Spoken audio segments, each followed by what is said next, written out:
I'm a spiritual badass. I'm not going You to are a skip through the spiritual fields. badass. I'm not going to skip through the fields with no shoes on. I'm here to, I'm Capricorn rising. I'm here to be a badass empire builder. And I'm going to wear my freaking leather jacket, rock it out, and I'm so here for it.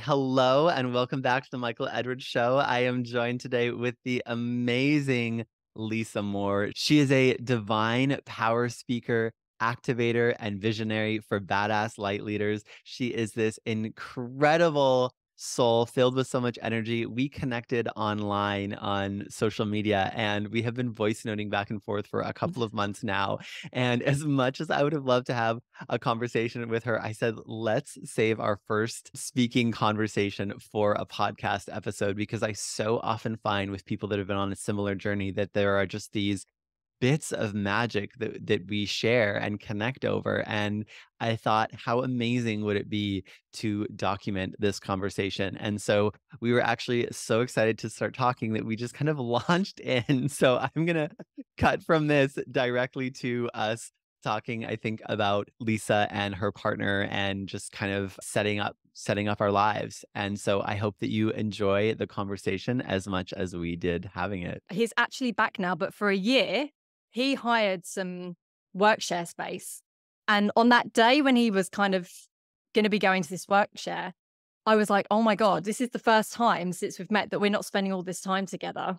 And I was so nervous, like in the run up to it. And as soon as he left, I went, oh my God, that's what it's like to be in my own energy. I was like, oh, that feels so good. And so I've had the flat to myself for a year with him going every day to the studio.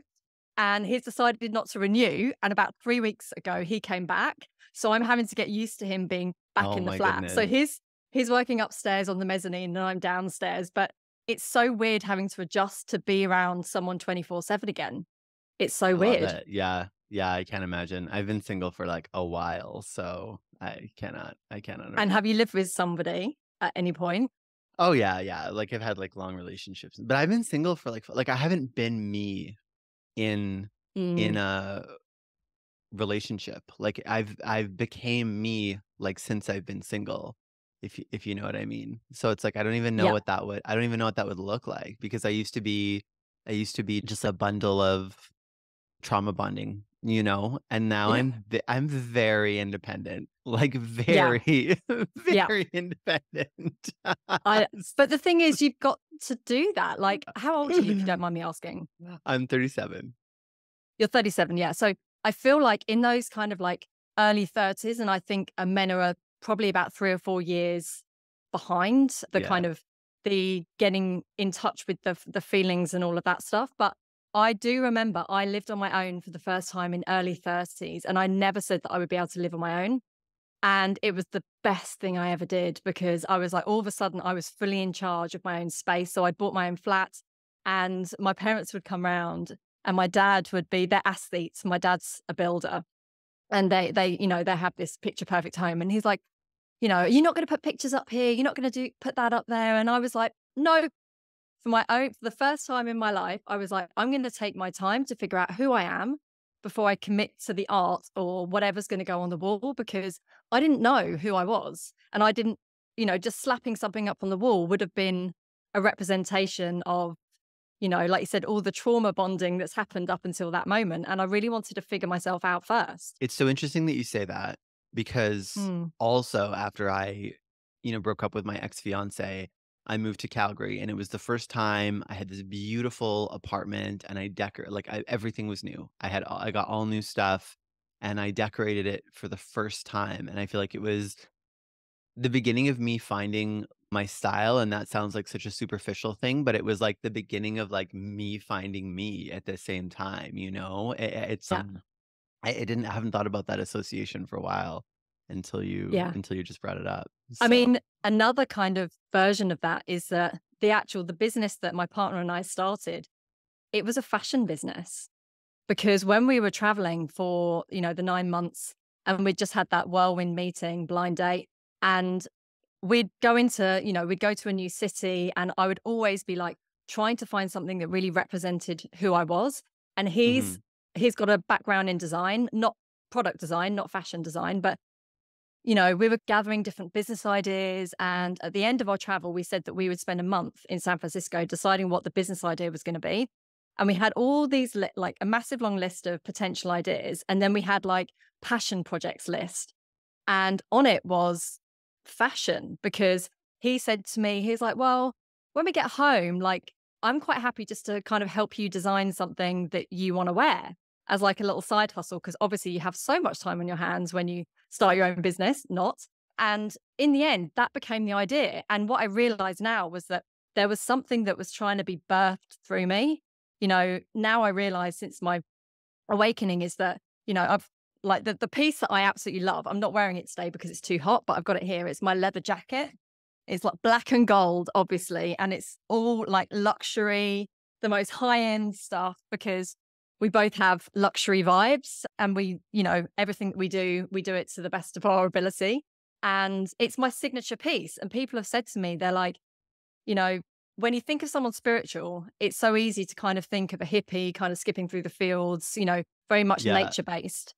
But I'm at home in the city, and the brand was actually called Urban Guilt, Gilt. As you know, now it's House of Guilt. Yeah. So it's kind of it's evolved now, but it's very much because I'm a spiritual badass. I'm not going You to are a skip through the spiritual fields. badass. I'm not going to skip through the fields with no shoes on. I'm here to, I'm Capricorn rising. I'm here to be a badass empire builder, and I'm going to wear my freaking leather jacket, rock it out, and I'm so here for it. So, but I didn't realize at the time that's what we were kind of doing. There was something trying to birth through me. So Uh, it's funny, and I don't think that's superficial at all. It's no, self-expression. I don't either. It's so interesting that you say that, because it's taken me actually a while to recognize that as well. And I've always been an aesthetically inclined person. Like, I remember when I was a kid, I really I just cared about how things looked, and then I was a dance teacher, choreographer, obviously very aesthetic, photographer, getting the visuals. And then when I first became a hypnotherapist, there was this thing where it was like, okay, well, this is what I have to be like, and this is what I have to look like. And it was very sort of clinical. I went and bought all these like dress shirts, these formal dress shirts, and like used to wear little square glasses, because like that's what a therapist is, right? And it was around a lot of people that were preaching professionalism in this very repressed way. And it was kind of Mm, like, oh, all the creativity has to go in a box. Like, that doesn't come along in grown-up life. And then yeah, it's been this beautiful rediscovering that this is part of who I am, and then bringing the creativity into my business and my branding. And it's like, some people hate it, but then it's a beacon of light for others. But the most important thing is, yeah, I just look at it, and it's so me. And it's a lot, right? Like, my mom, my whole life has been, and I love you, mom. She's amazing. She's such a huge supporter, but she is not like an aesthetically inclined person. So I can't stay in a place where the bathroom and the kitchen is horrendous. yeah, If it's not the right colors and it's just not the right vibe, it's like, it doesn't even matter if it's a nice place. If it's like the style is ick, like, why would they pair these cupboards with that floor? It bothers me.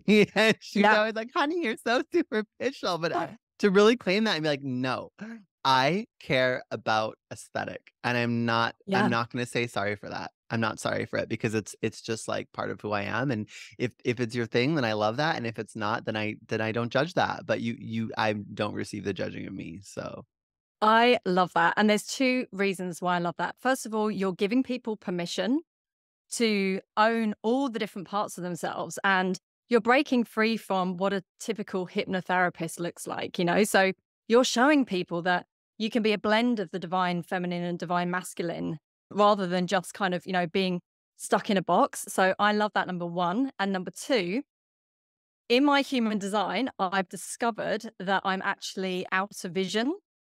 So there are actually, and you might be out of vision, but there are actually reasons why you might be aesthetically kind of drawn. So for me, the way I make decisions is by looking at something. I'm allowed to read the cover of a book, because I can decide what's right for me because of my outer vision just by looking at it. right.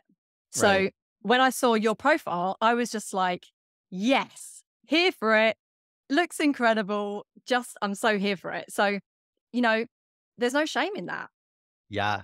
I First of all, I love that. I love that that's the response that you had, because I feel the same when I saw yours, and it was like, I mean, we're just kind of launching into it here, so we'll just go. But there's this, I can only call it the golden frequency. It's like this feeling, and I feel like so many people feel it. And was inside me, and it was like this idea, and I was like, I want it. Like I literally feel it. And I don't even know how. I think you followed me first, and I remember looking at your profile and just being like, oh, like she's done it. Like that thing that I was inside my soul that I was afraid to do, but it's like Oh, there. I And love that. it was like the me experiencing how much I loved landing on it and seeing it made me realize, I was like, you just have to let it out, because your person is Yeah. going to feel like that.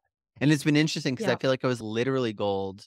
And then now I'm finding like the way to transmit the feeling and the energy without being so literal about the gold. Yeah. I don't know. It's really Yeah. interesting. But I mean, it is this thing, isn't it? Like we're both just Yeah. so drawn to gold. And it's I'm interesting. so drawn to it.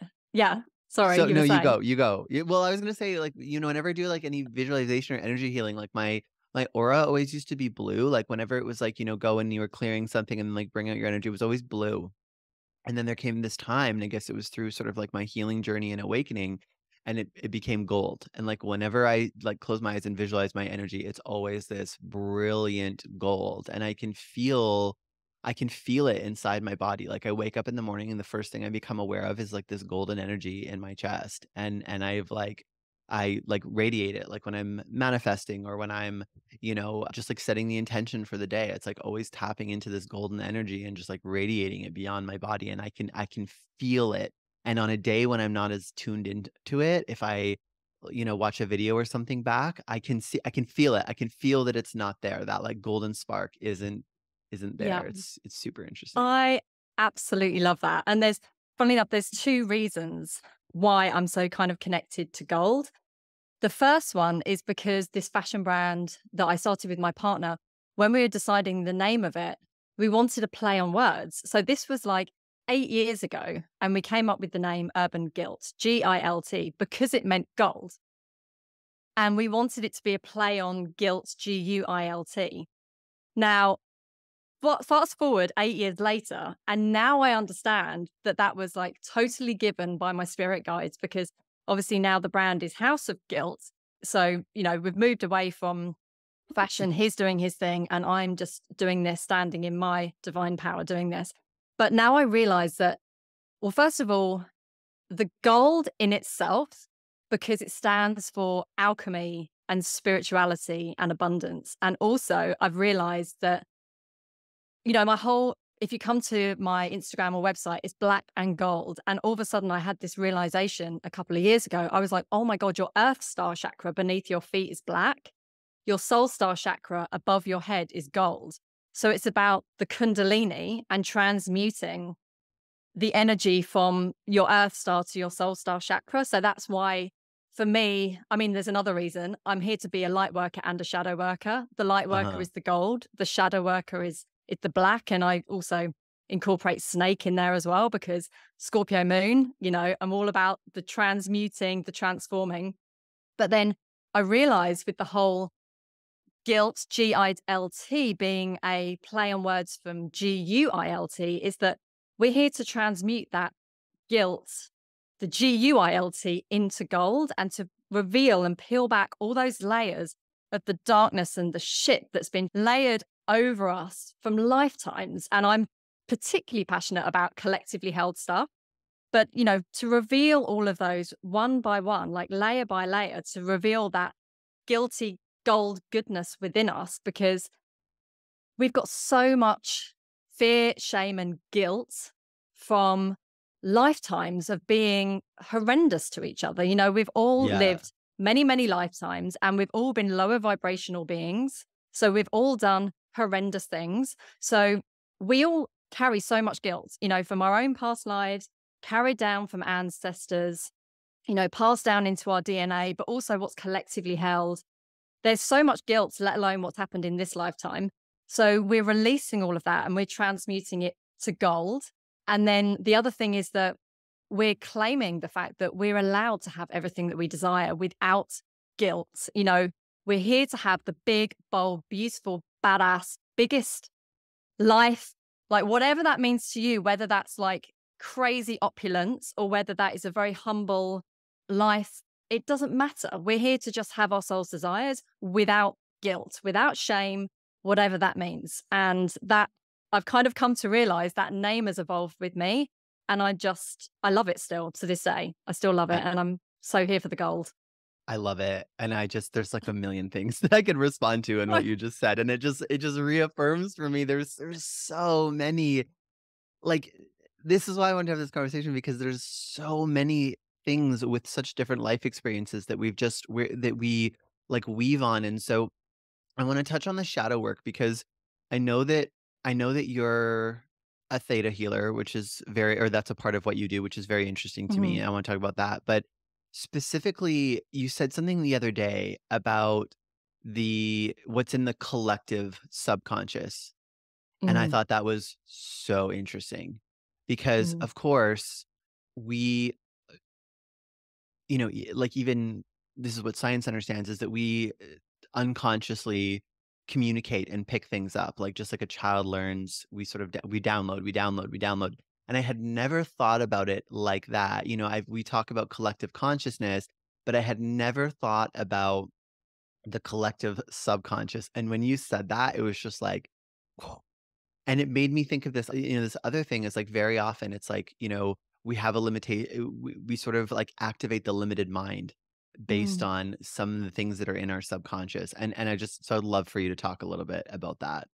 Yeah, that I'm so passionate about the collective subconscious. I'm so passionate about it because my vision is that if we all understand that there is a collective subconscious, and then we all can tune into what those subconscious limiting beliefs, programs, and misunderstandings that are held at the collective level, and then identify which of those we have.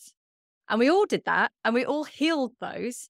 Think about the herd healing effect Yeah. that would have on raising the frequency, because every single person would not only be raising their frequency, but they would also be contributing to raising the collective frequency. Because if we all target the same beliefs and feelings and programs and misunderstandings, that will create this catalytic effect faster than anyone doing their own individual stuff.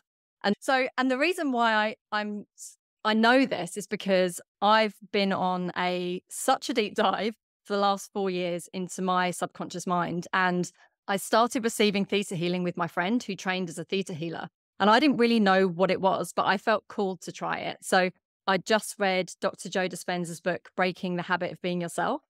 And all of a sudden I knew what, like, the brain's wave theta, I knew what it was. And I was like, yeah, I want to try this, because my background is actually maths. I studied maths at university, but I got the school award for arts. So again, I've kind of like got both sides, but I ended up going down the sciences route because it didn't feel safe to do arts, because I was that straight A student. I needed 1 and 1 = 2 so that I could walk out of the exam and know exactly what I was going to get. Whereas someone subjectively critiquing my art and giving me a D was not good for my ego. Right. So anyway, I knew I was going to come back and do something creative. So I was still very much in that kind of scientific mind. I was working in IT, in corporate banking, investment banking, and law firms. And then, like I said, I had my spiritual awakening just about the time that my friend trained as a theta healer. And I'd read Joe Dispenza's book. Him being a scientist talking about spirituality was that bridge that I needed.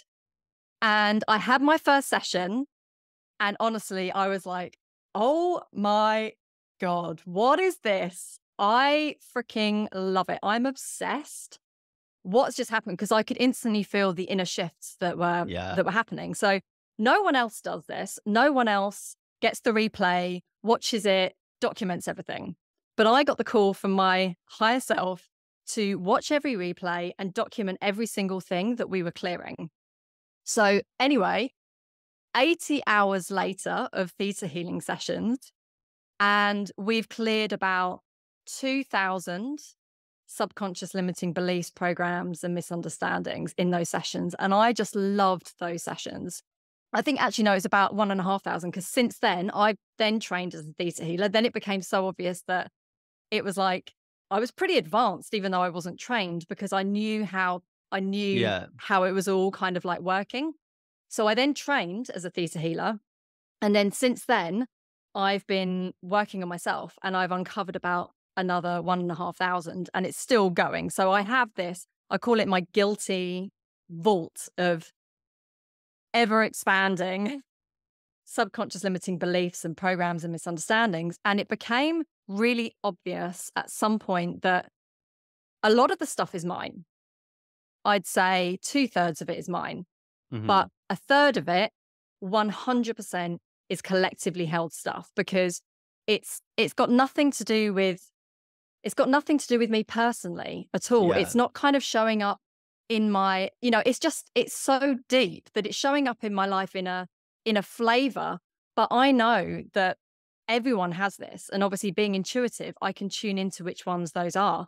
And then all of a sudden I started thinking, wouldn't it be amazing if I was able to pull all of these collectively held ones out and distill them down and then create these healing activations to be able to bring awareness to people which ones of those that they have and then help them heal them, because then they're healing their own, their own subconscious mind, but they're also contributing to the collective. And some of the things I've discovered that are collectively held are just insane. I've got so many of these healing activations that I want to bring out, and I'm starting with the very foundational one, which is activate your divine energy. So that Mhm. is your deep connection to divine source, to Mother Earth, to your multidimensional beingness, to, regathering all of your soul fragments and your energy, and then learning how to manage all of that and command your energy and protect it. So that's the core one. But the actual root of that is that and this is the thing that blew my mind, is that even healers don't necessarily realize they're carrying this subconscious limiting belief that they believe that in any level, I fear divine source energy. So, and that's on a human level. We believe that because we incarnate with an ego and our ego believes that we're separate. And therefore, it fears that unity. It fears being connected to the whole. But that's what we are. And it's like at the very root, we're so afraid of our own power. And Mhm. and that's the ego. And I just am so passionate about getting this work out because beyond that, there's so much stuff that happened to us over lifetimes about divine feminine, divine masculine. It's like the world is upside down and all the things that we believe, it's totally the opposite. So, there's things around divine sexuality, divine money. I mean, money is such a huge topic. I think Yeah. I've cleared 200 beliefs just around money. And obviously, I can distill those down to make them the most potent beliefs. And I've got a way of making them as clear and because the words matter. This is the thing as well. You've got to be very careful with Oh, the yeah. words you use and how you structure it. But it's reprogramming. It's like it's coding. It's computer. Our brains are computers. So it's about being able to identify that root code, switch it out, and then instead replace it with the 5D the highest and best, most expansive 5D belief. And if we all did that for the collective stuff, then hopefully the world will look a very different place. I mean, yes, yes. I mean, you're so amazing because you have this ability to sort of analyze and like put things into systems, which is I think that's the Mm, manifestor in you, human design manifestor. That's not definitely not me. But it's so fascinating to me how similar our stories are because when I decided to be a hypnotherapist, I was very like, I'm only interested in what the science can prove and da da da da. And of course, hypnosis, also accessing, theta and these brainwave states. And of course, I came across Joe Dispenza and Bruce Lipton as well. And really, the science led me to the spirituality. And I think the more time you spend, in your unconscious and other people's unconscious and doing this belief recoding exactly as you're talking about, it becomes undeniable that there's something more. mm, Like you get mirror neurons and you get all of that, but there's something else. And for me, it really changed when I let myself lean into that part because now, everyone says this when they work with me, and it's so hard to market this, but people will say, you have this field that just opens people up, and I feel it. Like I really clear my channel before I work with people, and especially if someone taps into some trauma or something, like I feel my whole body like light up. And I lean into that. Like I let that be, or when I'm doing the unconscious stuff, and I work so differently than when I first started. But, I'll feel you sort of say something. It's all a game of awareness, right? And you'll say something to move someone's awareness, and then they'll have a sensation. But like I'll feel it. I'll feel like like a little ice wave go through my chest, and they'll be like, "There's this cold wave going through my chest," and you're like, "Yeah, I just felt it before you said it."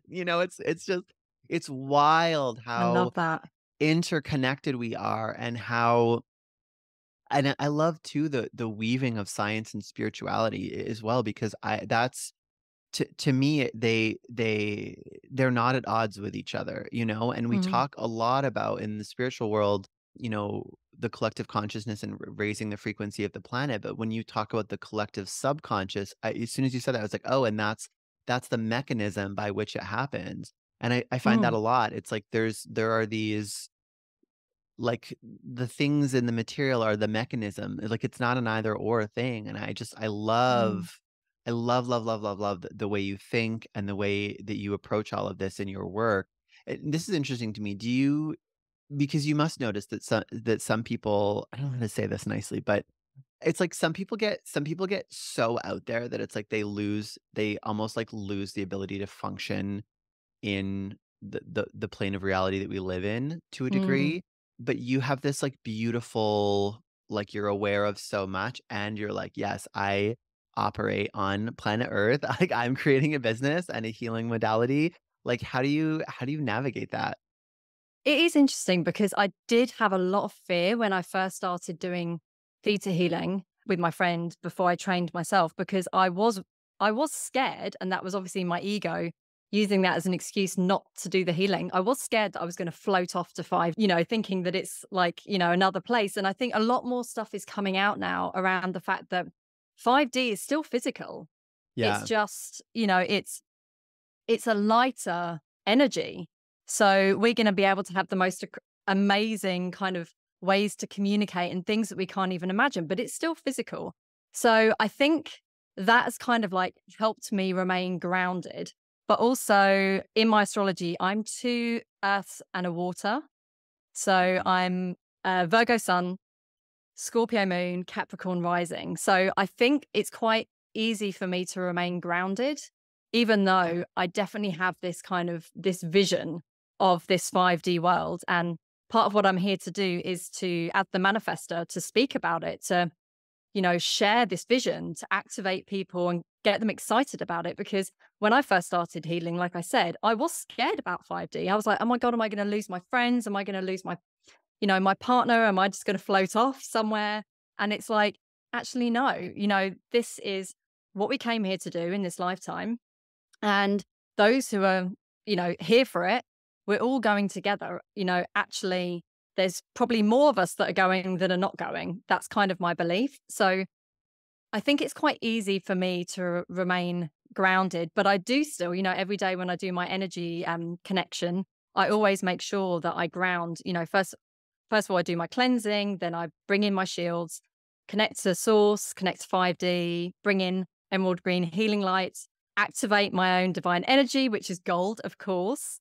And then I channel all of those five energies down into Mother Earth and see them filling up the core and then expanding out Mhm. to engulf the whole of Mother Earth. And then the last thing is always bringing back up Mother Earth energy and just seeing that in my Mhm. field to make sure that I am connected, because I don't really feel like I float off. It sounds like you're clairsentient as would you say that's your dominant clair I psychic guess sense? I don't even know that much about what does that Yeah. mean?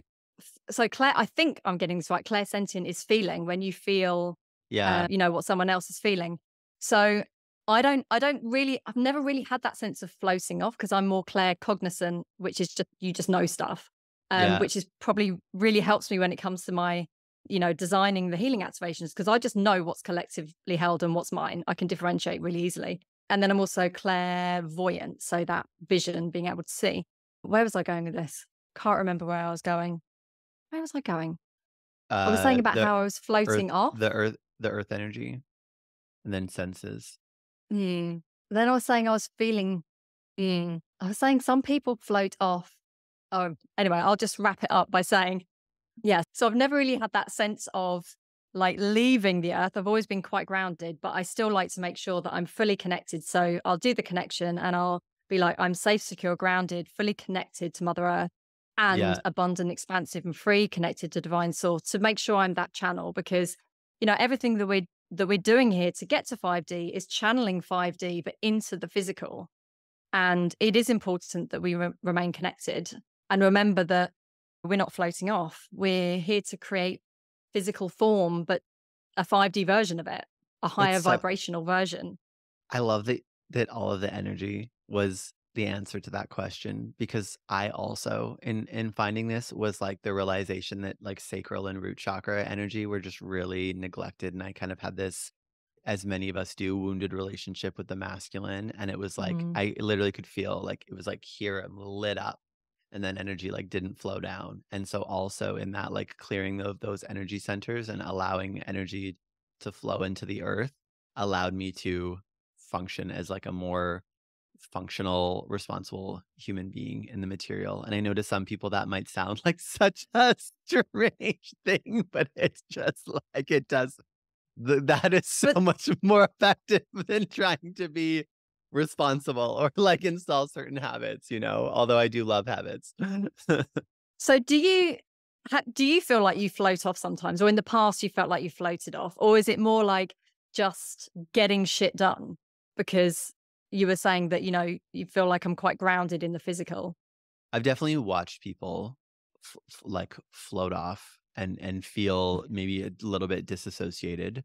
Like disassociated Mm, or like escapism, right? Because like I think that's something that yeah. happens too. It's like people become aware of this world of consciousness, and it's like they just don't want to return to to Yeah. to this. And I think for me, it's been in navigating, and it's so interesting. Like I'm thinking about this energetically. And of course, as I'm saying it, my mind is presenting to me all of these examples. I think it's been in really balancing the two, right? Masculine and feminine, like conscious and material. So the thing that's coming to my mind right now is like one of the ways that this materializes is I think when we become aware of all of this subconscious stuff and reprogramming and belief work, people sometimes look solely to that, right? It's like people in this Mm, world will be like, I've got to find the block, I've got to find the block, I've got to find the block. And it comes to this point, it's like there might not actually be a block now. You might just have to do the work. You know what I mean? And so there was a realization of kind of like we tend to seek what we know. And so once we know about all this stuff in the subconscious, we just keep seeking more and more and more of it. And with other spiritual entrepreneurs, sometimes it's like you don't have any more. You actually just have to go and build a business in the 3D. You're not yeah. going to manifest the whole thing. You need an accountant, that kind of thing. And Yeah. so I think there's been maturity and understanding how to weave, and I've been talking about this a lot lately in my work. The understanding of manifestation doesn't mean that everything's easy. It means that we Mm, have the ability to utilize ease where ease is available so that we can focus on efforts where effort is necessary. And so again, there's like yeah. this, not everything has to be hard, right? It is this, it's like life gets less dense is what it feels like to me, but then we still have to understand how do we actually Yeah. operate in the world as it is. And to me that's like almost like spiritual maturity is the word that's coming through, is that we Mm, have this expanded awareness and we're very functional, thriving human beings. I think yeah. that's the beauty, right? I love what you just said then when it's like it can get so easy to get caught up in like the block is that you're looking for a block. Yes. Stop Oh my God, I looking say for a that all the freaking time. block. Yeah. That's always the last block. Yeah, exactly. Exactly. Just get out your own freaking way. But I love what you just said then because the image that came to mind is of a swimmer who does breaststroke because it's like there's the expansion which is the feminine, and then it's the forward, like propelling, it, yeah, and then it kind of contracts and you propel yourself forward. Maybe I've got it back to front. I'm trying to imagine No, I feel it. I yeah, feel it. yeah, yeah, What yeah, you're yeah. So saying. you're Yeah. going forward, you're going, your hands are together going forward, which is the masculine. You're driving forward, and then your hands open, and which is into the feminine, and you're getting the momentum and the flow to then take the next stroke and you're driving forward. And it's that kind of beautiful blend of the two, because that's what propels you through the water. But hopefully, if you do it gracefully enough, you look like a beautiful, breaststroke swimmer. Otherwise, you sink. Yeah, So it's yeah, like mastering that flow. I'm not the best yeah. breaststroke swimmer. So yeah, I'm not the best swimmer, but that's kind of what came to mind, where you've got to blend the two and get that, tap into that flow. So you get the momentum, and that's what fuels that next sprint. And I totally get that as a manifester. My non-sacral cycles, they are sprints. They really are. And I'm designed to be a 100-meter sprinter, whereas the sacral beings of the world, which my partner is one, I look at him and he wakes up every day and he's got like an abundance of energy. And I'm just like, I don't have that for about 2/3 of the month. I've come to realize that there's only about 8 to 10 days where I'm like head down, sprint. And the rest of the time I'm resting. So I've had to do a lot of work to decondition the sacral and the roots. Both of them are undefined for me. Obviously, being a non-sacral is undefined, but also I have an undefined root. So it's really easy for me to absorb sacral energy, and that root pressure is kind of like pressure to take action when it's not actually in alignment with my soul to do that. So I've had to do a lot of work around that and just give myself freaking permission to rest, because if I don't have the energy for that 100-meter sprint when the time comes. Same. Like, and I'd love to know what that was like for you, because I know that human design is something that we've really connected over. And I also, I'm a projector and I have almost no defined centers. And Wow. I remember sitting. I should send you my chart. We should try. Yeah, It I would would be love so to. I geek fascinating. out. I know, me too. I love I'm when not people that trained at don't all, know, but I love and it. you're like, oh, you're a, this. But I sat in my first real like I had sort of, dabbled. But my first real experience was in this mastermind, and it was just like human design, human design, human design, human design. And I sat there crying with tears streaming down my face because I felt so seen, and there was so much that I had been shamed for my entire life. That's exactly how I am, and it's exactly what my design is. And one of the biggest things was just those energy levels. I just don't have. Mm. And before I even started on this journey, because I remember I was like, it was kind of a career change and there was a lot of pushback from family. And so I journaled a lot. I'm not a big journaler actually, but I journaled a lot on who and how I intuitively am as a being. And I really am more of a conceptual, intellectual person. And I'm just not a high energy human being. I'm actually fine with it now. I've tried all the things. I've tried getting up and like pushing myself and like, working out all the time. And I do take really good care of my body, but I just don't. And same thing, like I've always had partners. Mhm. Yeah, I'm like, how do you just get up and go, and then you come home and go to bed and then you get up and do it again the next day? It tires me out to watch people, and yeah, or when people do like a work thing and then an out thing and then a social thing, I'm just like, oh my God, that's insane to me. If I have a social thing, it's like that's it. I'm good. I'm Yeah. good for a week. Or yesterday, Wednesdays is my errand day. We have to drive across the bridge because we live across the bridge from the on this big lake. I go to town and I get all the fancy groceries and raw dog food and all the stuff, and that's it. That and That's some the work, and day. that's the day. That's the day. That's all I've got in the tank, and I'm done. You Yeah. know, and it's I so get that. I really do. And I think it's so great for anyone listening who's a non-sacral to just give yourself permission to have a slower pace of life, yeah, to know your own cycles, especially, if you have a menstrual cycle. I read a book called Wild Power. I think it was soon after my spiritual awakening, and that was so good to helping me tune into my menstrual cycle. And also, we've spoken recently about the moon, the power of tuning into the moon, and obviously the menstrual cycle and moon is super connected. So there's so many cycles that are going on all the time. And I yeah, think as a manifestor, I'm deeply connected to collective energy. That's, our type is the one who is, we're literally, it's like we've got our finger on the collective pulse, and we're here to kind of tune into what the collective needs before the collective knows they need it, and then birth that and initiate that. And then everyone else kind of then gets involved. Apparently the projectors are next in line.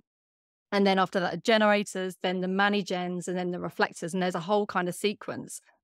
So I'm so connected to collective energy and there's so many cycles happening. And I've just had to really give myself permission to just get off the 3D hamster wheel. And I've had Mm, so many kind of like burnouts over when I had the fashion brand with my partner. He called me the robot because I'd literally just come from such a toxic, wounded masculine environment of, corporate banking and law. It was hardcore wounded masculine. So there were so many kind of cycles of burnout that I was going through in that business. And then when I had my spiritual awakening, then it was like, okay, I just have to get off that treadmill and I have to just really lean into my energy. And that's when I found human design. And that just gave me the permission. But when I first heard like that manifestors are only supposed to work 20% of the time, my jaw dropped. And I was like, what? Because that wounded masculine still had a hold on me. And I've had to do so much reprogramming, a lot of it collective around the wounded masculine and wounded feminine to reprogram it to divine feminine and divine masculine, because there's just so much like we just collectively believe that it's weak to rest. We yeah. collectively, it's just so back to front. Everything is back to front and or upside down. And that's, thousands of years of conditioning. But every time I, I still fall into the trap at times, but every time it kind of gets easier and easier. And I just give myself permission just a bit more to just rest and Yeah. trust that that energy and that passion will come back. Because I think that's the problem. When I'm in my rest cycles as a manifestor, you really disconnect from the passion of what you're doing. And that can be really scary Right. because you're just all of a sudden, you're just like, I just don't give a fuck. I want to burn the whole thing down. And then a week Right. later, you're just like, oh my God, this is amazing. I'm back. But it's just, trusting yourself through that process. And it's not easy, but it gets slightly easier each time. So interesting because that is something that comes up for me too. I feel like that is such a strongly held collective belief, though, like it's lazy to Mm, rest. And I've really been working on the relationship of really letting masculine energy be sacred masculine, which is one of the things that's led me to mm, look for structures of cycles in nature rather than like, I love that. right? So it's like the rising and the setting of the sun, the moon, all of these this like what's going on in my body rather than like the weekday and Yeah. things like that. But where was I going with this? We're both so like Too many tabs open in the head. Yeah. Oh, but do you also feel like we have an immature relationship with rest? I think we think of rest as just going and lying down, but I think there's so many nourishing things. And recently I've been really interested in, I don't even know what to call it, creativity, let's just say. I've been really interested in creativity. I've been reading that Mm, book by Rick Rubin and just, tuning into this kind of thing of artists. And there's this quote that I love. It's something like art. It's not about making art, it's about being in that wonderful state in which art is inevitable. And to yeah. me, that's what rest is. When I go and sit outside with my coffee at the top of the hill and I can see the vineyard and I like feel the sun on my skin and all of the things, I'm in this beautiful state and this harmony with nature. And that's when I receive all of the best stuff that I've created. It's almost like I receive in the feminine and then I Yeah. give the instruction to the masculine in me to do, Yeah. right? The masculine does not come up with the ideas that do the things. It's all in that beautiful Yeah. state of receiving. And I feel for me anyways, the maturity has been understanding how to play with that energy. And it doesn't necessarily have to be not that productive is the measure, but the rest doesn't necessarily have to be unproductive in the context of our life. It just Mm, feels different. And it's almost yeah. like in the celebration of that, we can embrace the wholeness of ourselves even more.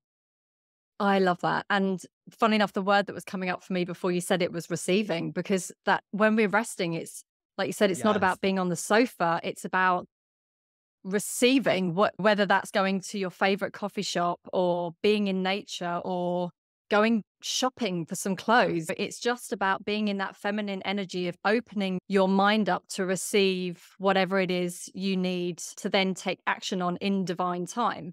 So I've definitely, every time I kind of have or get close to having that burnout, I have to remind myself that there is time to rest on the sofa, to like physically rest, but actually the rest cycle is about so much more than that. Like you said, it's about socializing. It's about getting away from the computer, and it's about fueling yourself with all the creativity and the ideas and the things that you see out and about that light you up, and then funneling that into the masculine actions when your energy tells you. And this is something I've been really working on, is, not letting the clock, like, oh, well, Yeah. my menstrual cycle says that I'm technically in summer. I've actually come to realize that for me, I'm still resting in summer, which is the time that we're supposed to be out and about and kind of, taking masculine action. For me, my action pretty much only comes in autumn, which is that final like 8 to 10 day sprint. Are you the same in the run up to the moon? I'm the same. Well, I don't even just I mean, even in the seasons of the year, like that's like So fall. you're an I autumn. Yeah, consistently yeah, yeah, yeah, notice that fall is like my most, yeah, it's my highest energy, highest focus time of yeah, year. yeah. Yeah, and with the And I moon, I think, guess you're right. The 7 days before the full moon, I probably have the most energy, which I yeah. guess you're supposed to, but yeah. Well, I think it'd be 7 days before the new, because that's Oh yeah, the yeah. the full. It's the summer version. That's kind of like Yeah. ovulation, menstrual cycle ovulation, and then yeah, I can't remember No, the name of. no, I But die at that anyway, time. I die at that menstruation. time. That's the one. Yeah, yeah. So I think the other thing that I've really been tuning into as well, and I've just got a book that I'm so excited to read, and that's really tuning into joy. Mm, So joy, whether I'm resting physically on the sofa or receiving, doing whatever connects me to that feminine energy. It could be dancing, it could be singing, whatever it is, or out and about. But then also making sure that I'm still in joy when I'm taking action, and I'm enjoying it. That's what I've kind of really come to take the word enjoy. Everyone goes, "Oh, enjoy that." And I'm like, well, actually, enjoy. Let's just remember the power of this word. We are here to embody joy. yeah. And whether we're resting or whether we're taking aligned action, just to do it super mindfully and do it for the right reason, at the divine time to do it, and not because, the clock says, or you're supposed to be in summer, or, whatever, just tuning into the energy. Isn't it interesting how intentional we have to be about that? Because I'm the same, and Mm, recently I've been bringing in, like, also love discipline, and particularly with like working out consistently, and so I've been really using habits, trying to get my my neural pathways and my nervous system to be on my side and just help me. Feet go to the same place every day, but it's so easy to drop into this energy. It almost feels like I'm punishing myself when I'm like, mm, I'm gonna, every day I'm gonna get up and I'm gonna do some kind of movement. I'm gonna do mindfulness and I'm gonna post. I own a business and I have a body. These are not unreasonable yeah, things, but getting into that thing of like, I'm gonna do this every day. It's so easy to tap into the energy of discipline and have it feel like a punishment. Whereas it, yeah, it actually makes me so happy. And so it's been an invitation to kind of do exactly what you're saying. Yes, I am going to do all these things every day because I made this agreement with myself, but I'm going to enjoy it. It's going to be fun. I'm going to let it be fun. And definitely some of that is loosening the structure. So instead, I'm going to move. And that movement can be, it can be more yeah, like play. It can be like dance, it can be yoga, it can be working out. I do try to weight lift 4 times a week, but I just find it interesting how the second we bring in that more masculine energy, it wants to come with this real lower density, heavy, punishy kind of yeah. feeling, and it feels like a nuance almost in separating it and be like, Mm, hang on, we can have this without that. We can have this and joy. We can have this and feeling good. But it takes a lot of totally. intentionality. Yeah. And I've also come to that conclusion that it's about having a structure that's like, within that structure, you can do like 10 different things. So, Yes. I've got, in the morning, I'm going to do some movement, and I've got a whole list of things, and it's like a menu. And I wake up and I'm like, okay, today I feel like Pilates, or tomorrow, today I feel like dancing or whatever. But it means that you've got that blend of the structure, but also the fluidity, and you're honoring the energy that's present. Because quite frankly, there are times of the month where I don't want to dance and I just want to do some really gentle yoga. And there are other times that I want to do some hardcore kickboxing. So I love the fact that you've also thinking about how can we have a structure that's a fluid and flexible structure. I literally talk about the morning menu. I'm dying right now. The morning menu. I love The it. morning menu. What you talk about? I do. I do. I talk about it We're more with so like on. containers and stuff. We're Yeah. so on the same wavelength. Yeah. It's actually wild. But it's And so I cool think, because yeah. So you go. it's so cool because we're both finding solutions Mm. to these. I don't even want to call them problems, but we're like, no, I'm not going to just let it be this binary. I'm aware of this thing and I'm aware Yeah. of that thing, and I'm going to find a solution that like makes sense to my experience. Is what I feel.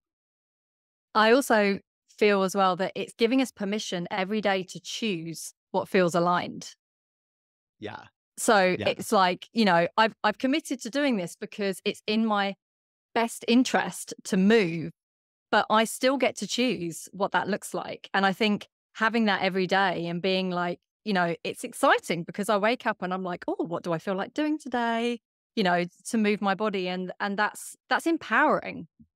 But that's exactly it. There was one point where I was like, I'm going to make sure I put music on every morning with my coffee and just move to it because it feels so good. But then what I realized is making myself do something in the name of feeling good that doesn't feel good in that moment isn't feeling good. Do you know what I mean? So it's like, give Yeah. me a menu item. But there's lots of mornings that I put Yeah. music on and I dance, but like some mornings I just don't feel like doing it.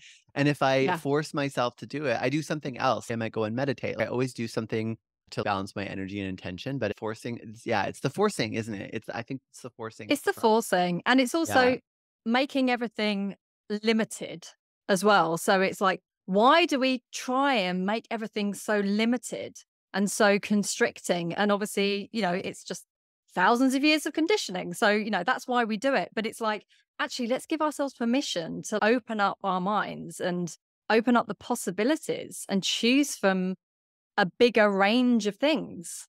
You know, So sorry, do you I have was. do you have, no, do you have a threshold in your body about that? So I have this thing where I push, but I don't force.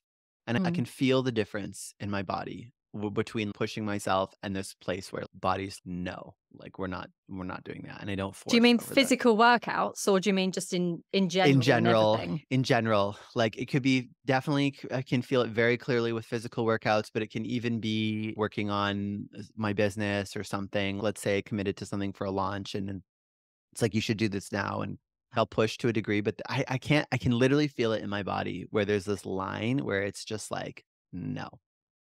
Yeah. And I don't go past that. Yeah, I think I mean, I wasn't consciously aware of it, but now you say that, yeah, I do think I've learnt where that line is, and I haven't crossed it for a while. Recently, I was having a full-on sprint and I didn't get everything done in that sprint, so it's kind of gone on to the next sprint. But I did stop at the time when I was done. I didn't force it. So I wanted to get everything done in that sprint, and the sprint was coming to an end and I was only halfway through it.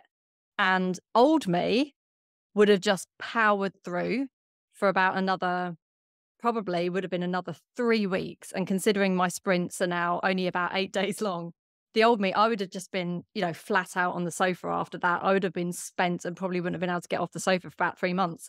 And I was like, no, it is what it is. I fully trust and surrender that there is going to be a delay of launching whatever I want to launch. But it doesn't matter because I really do believe that everything happens for a reason. And what I'm birthing needs to be delayed on the bigger picture for whatever reason. So that I think also gives me comfort to go, no, I know that my energy has run out.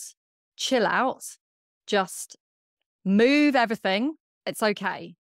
Because if you force it, it's not going to be okay. And I truly believe as well that when you're creating and when you're taking action in that divine masculine, you need to encode it with the frequency of 5D. Otherwise, you're just butchering what you're creating. Oh my God.